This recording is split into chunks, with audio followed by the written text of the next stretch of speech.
Okay, so let's move on to this number 4. So I played the power chords down here. I'll do them up here. So C at the 8th fret, that's my root.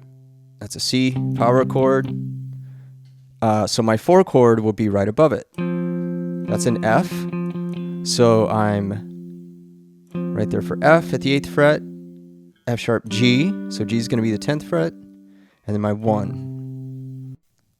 So I'll be playing power chords up here, and I'll be using rhythm number 4. You can play with me, or you can do a different 4/4 rhythm if you want to challenge yourself and kind of be playing on different parts of the beat than me. But I'll be going 1, 2, and 3, 4, and. So you'll be going down, down, up, down, down, up. Okay, here we go. 1, 2, 3, 4.